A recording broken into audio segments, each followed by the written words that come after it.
Hello everyone. आज थोड़ी सी harvesting कर लेते हैं, इसीलिए मैं ज़्यादा हार्वेस्टिंग नहीं है, लेकिन सेम की फली और टमाटर काफ़ी पके हुए हैं, इसलिए उन्हीं की हार्वेस्टिंग करेंगे और दिखाएंगे। जो जो नया मेरे गार्डन में है उसको भी मैं आपको दिखा देती हूँ, और कुछ काम करते हुए कि मैं क्या क्या कर रही हूँ वो सब आपको दिखाऊंगी। चलो चलते हैं।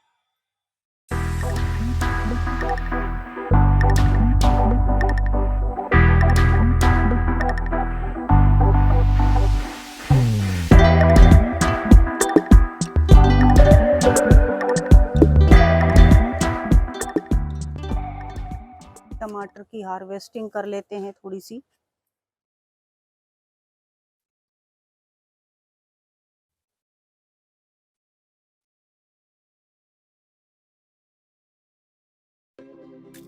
टमाटर ये येलो कलर के टमाटर हैं, छोटे ही रहते हैं, ये बड़े नहीं होते इनका साइज़, लेकिन इसकी मिठास और टेस्ट जो है वो बहुत अच्छा है। इनको सलाद में या फिर चटनी बना के जब खाते हैं तो एक ओरिजिनल सा टेस्ट है जो मार्केट के टमाटर में नहीं है। बचपन में जब हम टमाटर मार्केट से लाया करते या घर में उगाया करते तो उस टाइम यही टेस्ट था टमाटरों का। छिलका भी काफ़ी पतला है, जब हम इसको चटनी में बनाते हैं या खाते हैं सलाद के रूप में तो काफ़ी पतला छिलका है इनका।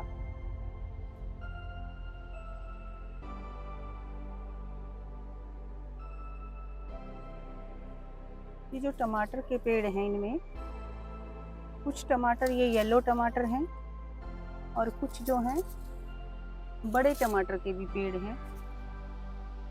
पोलिनेटर्स ने इनको मिक्स कर दिया है, इन पे पोलिनेटर बैठते हैं फिर इन पे बैठ जाते हैं, तो इनके कलर वगैरह चेंज हो गए हैं काफ़ी कुछ। जब ये पकेंगे तो मैं दिखाऊंगी कि कई बार ये बड़े वाले टमाटर जो रेड कलर के होते हैं ये भी येलो ही हो जाते हैं। और ये चीज़ गार्डन में चलती रहती है क्योंकि ये हमारे हाथ में नहीं है बल्कि पोलिनेटर्स के हाथ में है। भरा हुआ है, ये बाद में पकने वाले टमाटर हैं, भरा हुआ है पूरी तरह से पेड़। और जैसे ही गर्मी की शुरुआत होती है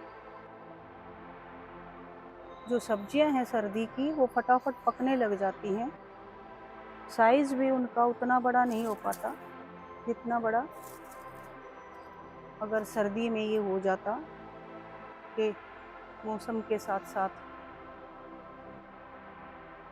इनकी जो साइज़ है वो छोटा हो जाता।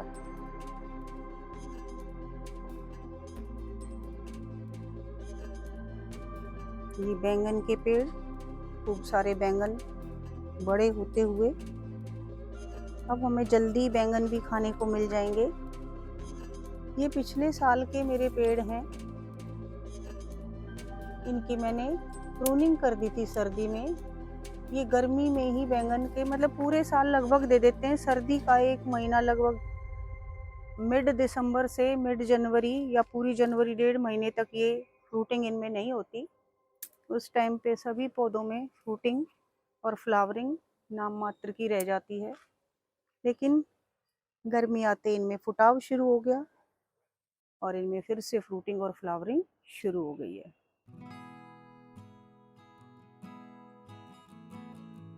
दूसरा टमाटर के पेड़, येलो टमाटर जो हैं वही अभी मेरे पकने लगे हैं क्योंकि मैंने ये सबसे पहले लगाए थे। बाकी जो बड़े साइज के टमाटर हैं वो अभी नहीं पक रहे हैं, वो शायद थोड़ा सा और टाइम लेंगे। वैसे भी उन्हें बाद में लगाया था मैंने।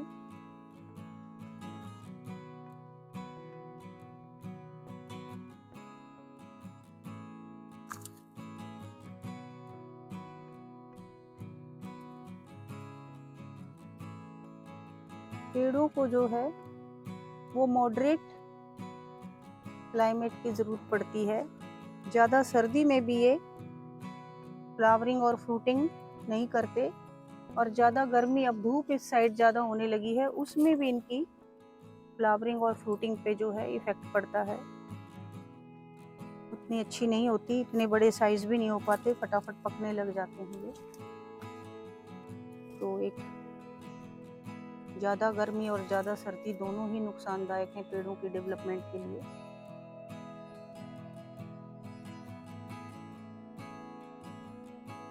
यही हाल फूलों का भी है। इस पोर्शन में काफ़ी ज़्यादा गर्मी आती है, काफ़ी ज़्यादा धूप आने लगी है।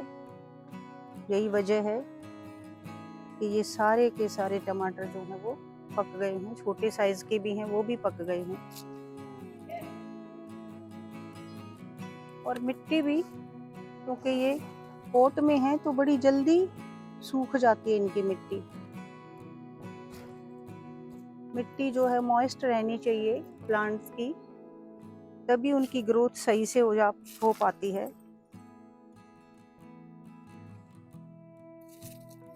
तो पूरे गुच्छे के गुच्छे जो है वो पक गए हैं, तो मैं ऐसे ही तोड़ लेती हूँ।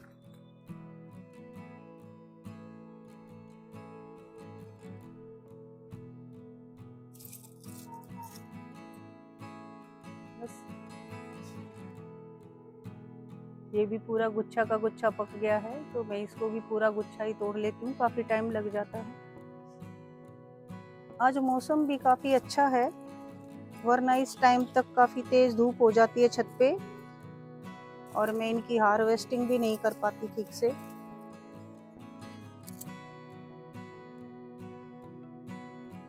ये रेड टमाटर है, साइज उतना बड़ा नहीं हो पाया, पकने लगे हैं नीचे झुके हुए, अलग किस्म का।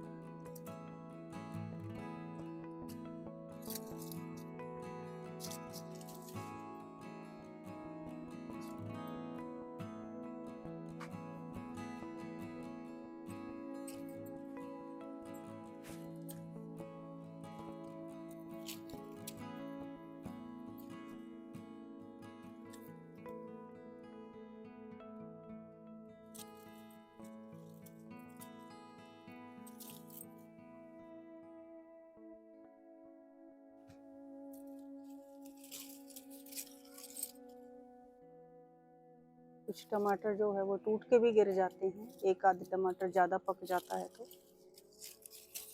बीच बीच में दिखाई नहीं देते।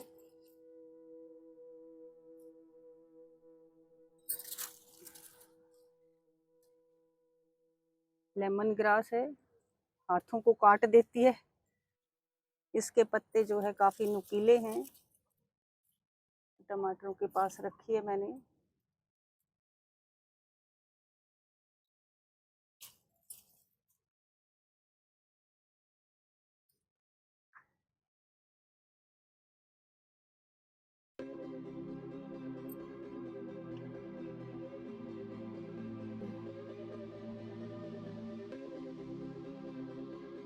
जल्दी तोड़ने के लिए पूरे के पूरे गुच्छे तोड़ लेती हूँ मैं। नीचे जाके फिर मैं घर में इनको अलग कर लूँगी।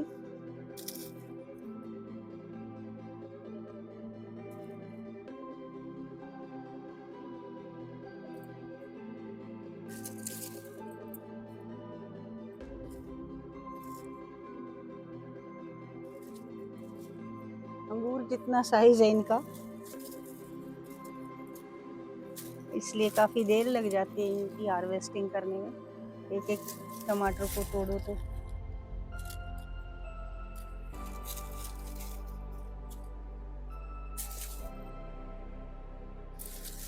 नीचे भी गिर जाते हैं पके हुए टमाटर, कुछ मैं भी उठा लेती हूँ। सूखे रहते हैं, बोझ हो गया टमाटरों का पेड़ों पे बहुत सारा, तो ये पूरी तरह से झुक गए एक दूसरे के ऊपर।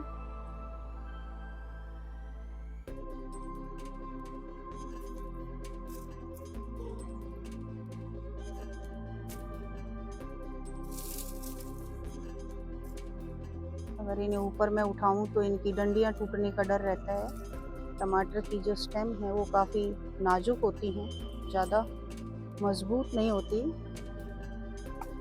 इनके साथ हम ज़्यादा छेड़छाड़ नहीं कर सकते, जैसे भी ये हैं, जिस परिस्थिति में भी हैं ये उसी में हमें इन्हें ध्यान से टमाटर तोड़ के वैसे ही छोड़ना पड़ता है, खासकर जब फ्रूटिंग आ रही होती है तब।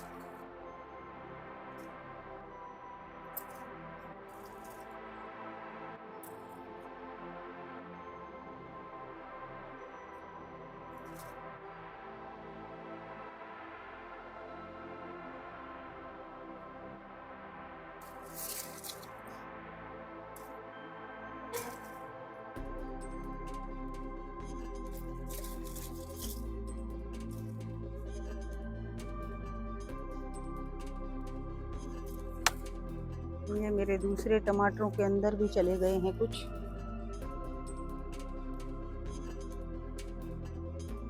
भरे पड़े हैं पूरी टहनी।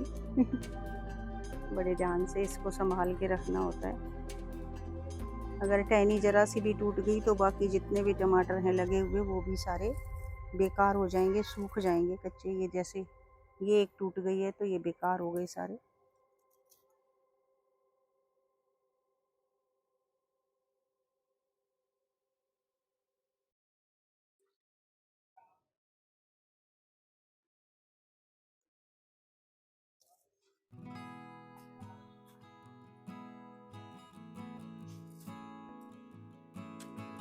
ये देखो इस टब में भी चले गए कुछ।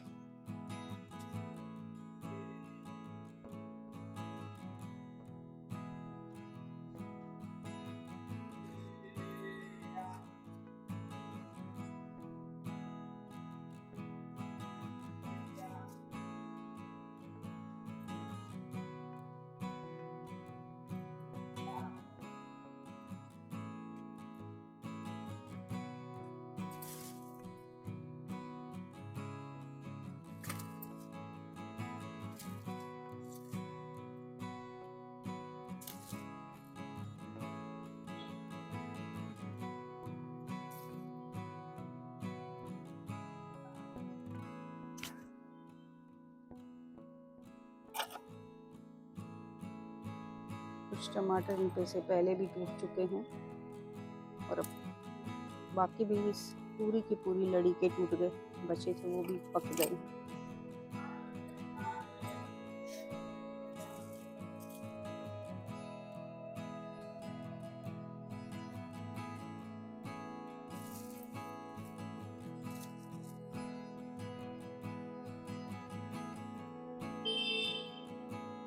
छोटे टमाटर लगभग तोड़ लिए हैं मैंने और इसके साथ का ये सेकंड जो बैच है, आगे मुझे इससे टमाटर मिलेंगे। और देखो जो नीचे वाले टमाटर हैं उनका साइज बढ़ने लगा है। इसमें मोस्टली फ्रूटिंग हो चुकी है क्योंकि साइज बड़ा है, इसलिए बहुत ज़्यादा बड़े गुच्छे नहीं हैं, पर फ्रूटिंग हो चुकी है। वो और फ्लावरिंग इसमें हो नहीं रही है। पॉट में बस यही होता है कि हमारे पास कम मिट्टी होती है और उसमें पूरी तरह से न्यूट्रिएंट्स जो है टमाटरों को नहीं मिल पाते जितने ज़मीन में मिल पाते हैं। फिर भी मैं इनमें कुछ ना कुछ और मिट्टी खाद वाली डालती रहती हूँ ताकि इनका साइज़ बड़ा हो जाए। अब देखेंगे कितना साइज़ बड़ा होगा। इनको सरवाइव करने के लिए काफ़ी सारे न्यूट्रिएंट्स चाहिए।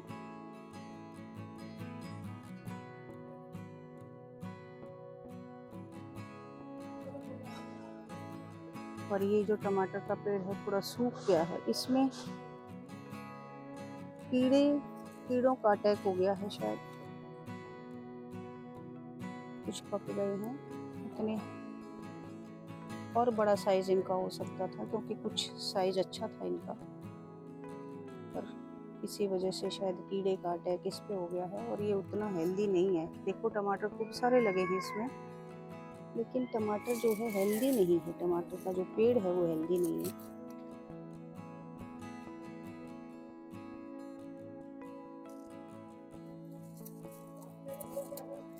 कितने सारे इसमें, ये देखो ये वाइट कलर के जो ये कीड़े हैं ये चूस जाते हैं। ये देखो मैं इनको मार देती हूँ जब भी मेरे सामने आते, इनका पूरा रस डंडियों से पत्तों से चूस जाते हैं। यही वजह है कि ये टमाटर का पेड़ जो है थोड़ा मुरझाया हुआ है। और कितने सारे पेड़ों में पता ही नहीं लगता हमें कि कहाँ पे कीड़ों ने अटैक कर दिया है। पेस्टिसाइड नहीं छिड़क पाती हूँ मैं उतना बीच बीच में। ये मेरा फ्लावर का एक प्लांट है जिसमें इस कलर के फ्लावर आ रहे हैं, खूब सारे गुच्छे इसमें आ जाते हैं। तो इसमें फ्लावरिंग हो गई है। मैंने पिछली वीडियो में दिखाई थी आपको कि इसमें बर्ड्स आई हुई थी, और फ्लावरिंग एक ये है, एक उधर है, थोड़ा कलर डिफरेंट है उसका, वो भी हम दिखाते हैं आपको। दूसरा दूसरा दूसरा कलर ये है, इसमें भी खूब सारे फ्लावर आए हुए हैं।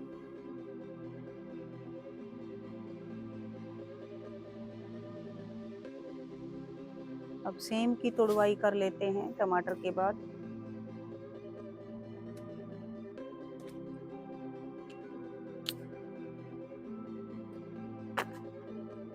पहले नीचे नीचे की जो फलियां हैं वो तोड़ लेती हूँ मैं, बाद में ऊपर की तोड़ती हूँ।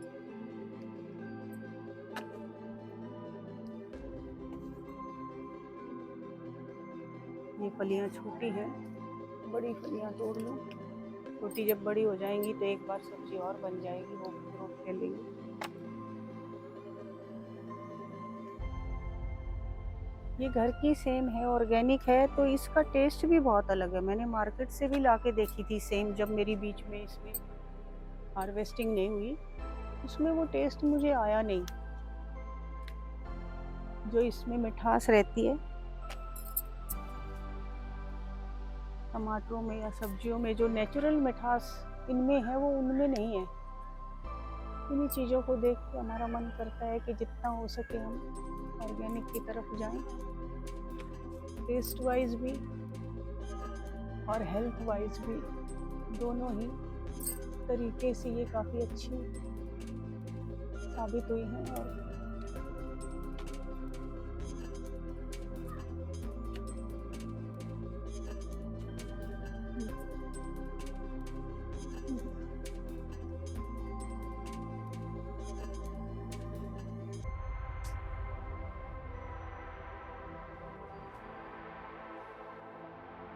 सिर्फ बड़ी बड़ी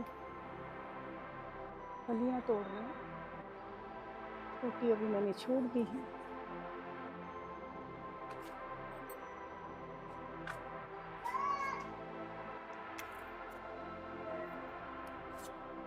सेम की बेल जो है वो, इसमें जो अल है, मतलब छोटे छोटे जो कीड़े से हैं वो बहुत जल्दी लग जाते हैं। जैसे बसंत का मौसम शुरू हो जाता है, जैसे सरसों में लगते हैं छोटे छोटे, ऐसे इसमें भी बहुत जल्दी लग जाते हैं। और पूरा जो है इसका जूस फ्रूट्स का, फलों का और फ्लावर्स का चूस लेते हैं। ये बहुत सारी सेम इसी तरह से जड़ भी गई थी। मैंने इस पे पेस्टिसाइड का छिड़काव किया था, कुछ हद तक ही वो कंट्रोल हो पाया।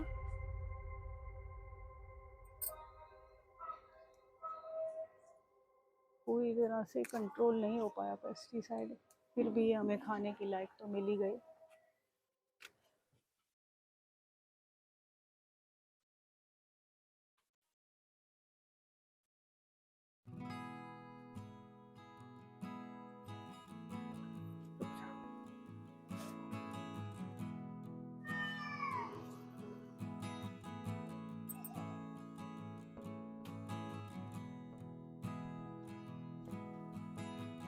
करके उठानी पड़ती हैं, डर लगा रहता है कि कहीं टहनी टूट गई तो फिर बहुत नुकसान हो जाएगा मेरे पेड़ का।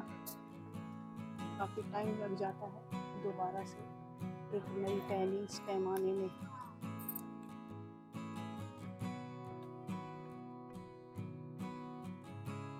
पत्ते के कलर जैसा इनका कलर है, इसलिए छुपी रहती हैं।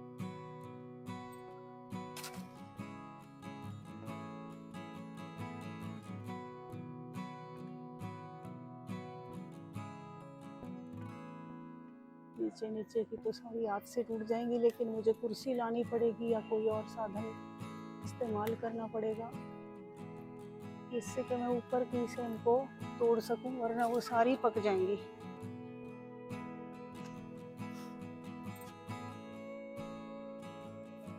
वही दिखा लियो, इधर भी रह गई एक, तो दिखी नहीं मुझे।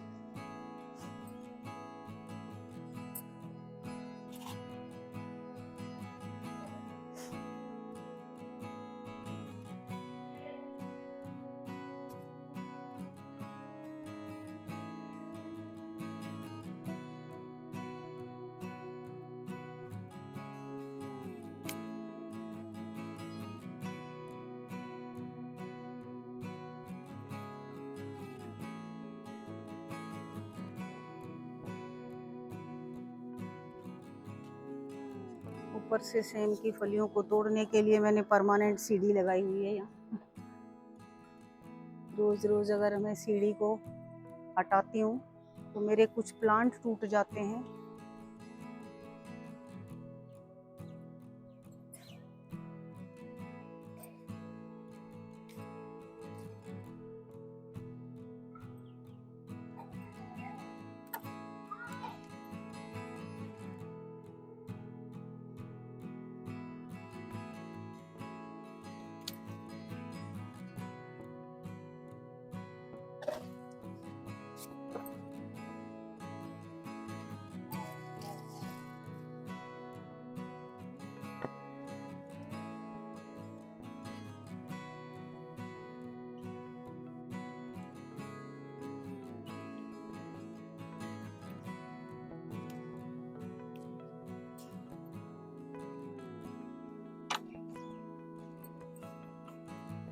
इससे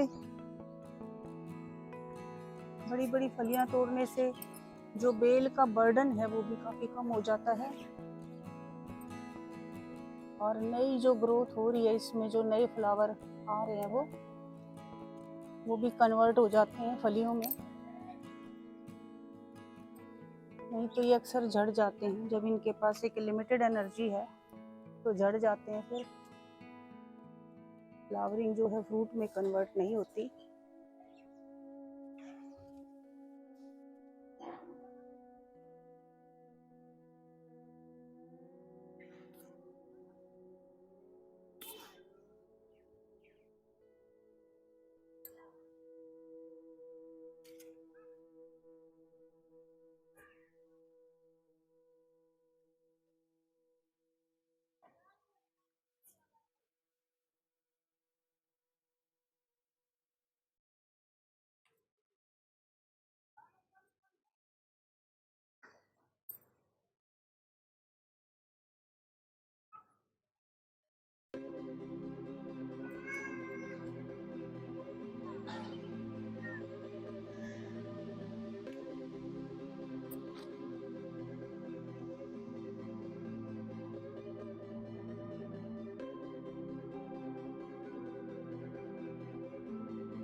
सब्जियां तोड़ते हुए कितने गंदे हाथ हो गए हैं मेरे।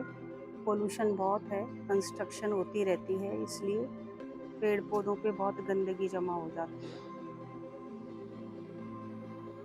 गुलाब का फूल पौधा जिस पे खूब सारे गुलाब, लेकिन बहुत गर्मी है इसलिए गुलाब जो है एक दिन भी नहीं चल पा रहा। वैसे भी ये देसी गुलाब है, इसके जो पत्ते हैं वो बहुत नाजुक हैं, एक ही दिन में सूख जाते हैं ये। सर्दी में यही गुलाब 3-4 दिन तक नहीं सूखता था। मैं सबकी सूखे हुए गुलाबों को पूरी तरह से हटा दूंगी ताकि इसमें एनर्जी वेस्ट ना हो। जहाँ से भी मैं इन्हें हटाऊंगी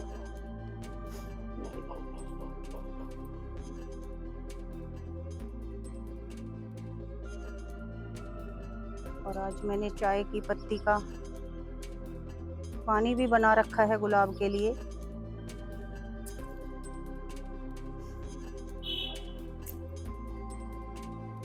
उसका भी मैं खाद इसमें डालूंगी। चाय की पत्ती बहुत अच्छा खाद है, और प्याज के छिलके का गुलाब के लिए।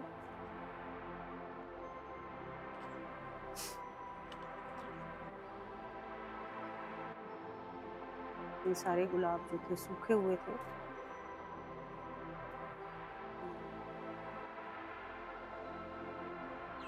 उनको भी मैं खाद में ही डाल दूंगी। और ये है अपराजिता, फ्लावरिंग शुरू हो गई है मेरी अपराजिता पे। ये देखो कल 2 फ्लावर आए थे इसमें, परसों भी 1 फ्लावर आया।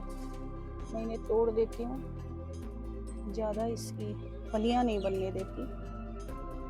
आगे भी कल आएंगे इसमें, मतलब अब इसने शुरुआत कर दी है फ्लावरिंग देने की। और देखो अपना रास्ता खुद ही ढूंढ लेती है अपराजिता।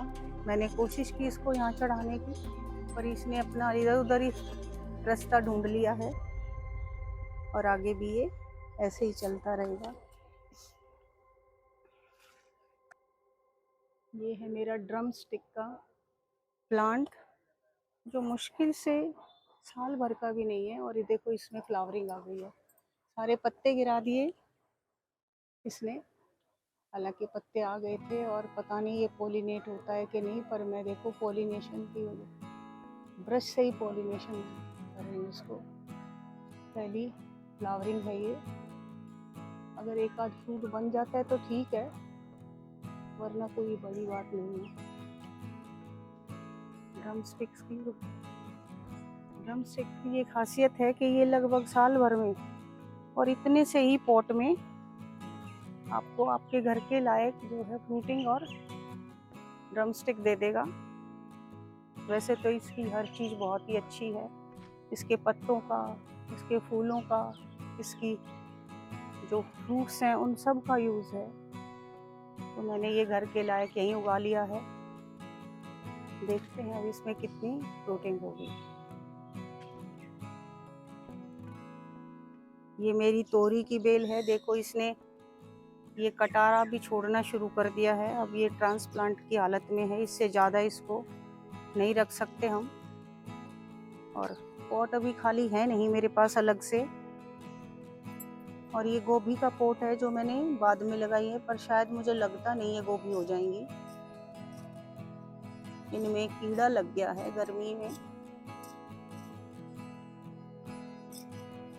हम इनमें केमिकल के जो पेस्टिसाइड है वो मैं छिड़कना नहीं चाहती, इसलिए मैं आज इस पॉट में ये तोरी की बेल लगा देती हूँ।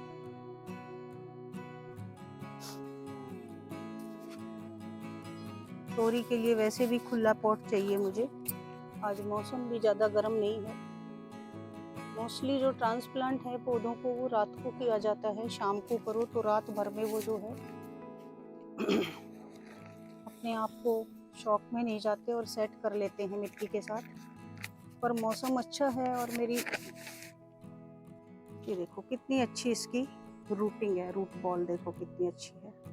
इससे ज़्यादा टाइम में अगर इसको रखती तो इसकी जो रूट बॉल है वो डिस्टर्ब हो जाती और शायद ये अच्छे से ट्रांसप्लांट नहीं हो पाती।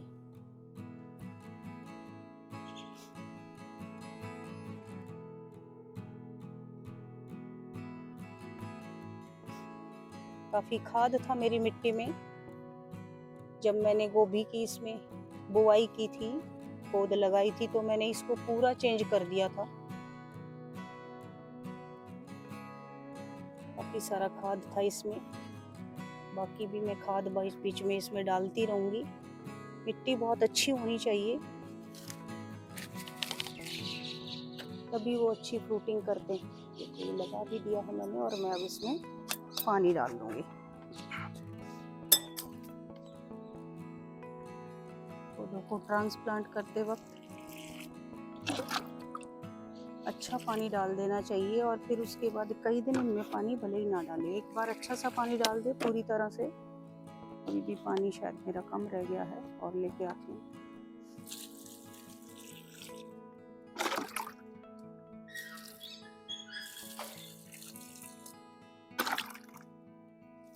अगर पौधे में गोभी नहीं हो पाती है मेरी ढंग से, कीड़े लगते रहते हैं, तो मैं इसको बीच में से उखाड़ दूँगी।